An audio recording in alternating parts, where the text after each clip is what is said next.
వామ్మో వార్ నాయనో ఏం సినిమారా ఇది. ఇందాకనే మిరై సినిమా చూసిన.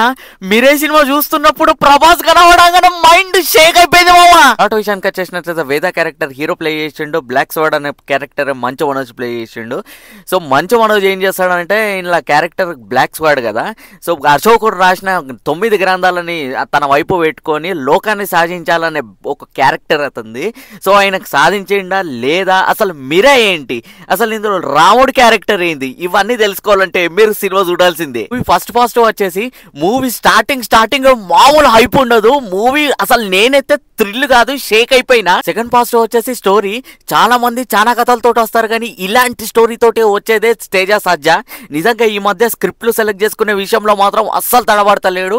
ఈ సినిమా కూడా నెక్స్ట్ లెవెల్ లా తీసిండు. స్టోరీ అయితే అద్దరిపోయిందని చెప్పొచ్చు. థర్డ్ పాజిటివ్ వచ్చేసి మంచు మనోజ్ గారు నిజంగా నెక్స్ట్ లెవెల్ ఇరగ తీసిండని చెప్పాలి విలన్ రోల్ లో.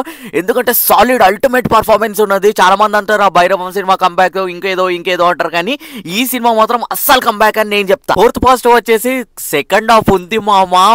Back to back action episodes ultimate ఉంటది, మామూలుగా ఉండదు. అండ్ రామ సీక్వెన్స్ వచ్చేటప్పుడు మాత్రం కళ్ళు మాత్రం అస్సలు మూసుకోబుద్ధి కాలేదు. అంత కన్నుల విందుగా అనిపించింది. రాముని చూస్తుంటా ఉంటే చాలా న్యాచురల్ గా డిజైన్ చేసిండ్రు. పర్ఫార్మెన్స్ విషయానికి వచ్చేసినట్లయితే రితికా నాయక, హీరోయిన్ శ్రేయ గారు అండ్ జగపతి బాబు గారు వాళ్ళకి ఇచ్చిన రోల్ అయితే బాగానే యాక్ట్ చేశారు. Cinematography was too good. Production values అయితే చాలా గ్రాండ్ గా అనిపించినాయి. ఇంత తక్కువ బడ్జెట్ లో ఇంత పెద్ద అవుట్పుట్ అనేది నెవర్ బిఫోర్ ఎక్స్పెక్టెడ్. నాకంటూ మూవీ మైనస్ అంటూ ఏం అనిపించలేదు. చిన్నగా అనిపించింది. ఫస్ట్ హాఫ్ లోనే కొద్దిగా లైట్ గా కొద్దిగా లాగ్ అయినట్టు అనిపించింది. బట్ ఓవరాల్ గా చూసుకున్నట్లయితే సినిమా చూసి థియేటర్కి వెళ్ళి బయటకు వచ్చేటప్పటికి మాత్రము ఫస్ట్ హాఫ్ లో స్టార్టింగ్ 20 minutes బ్యాంగ్ షేక్ అయిపోతాయి థియేటర్లో.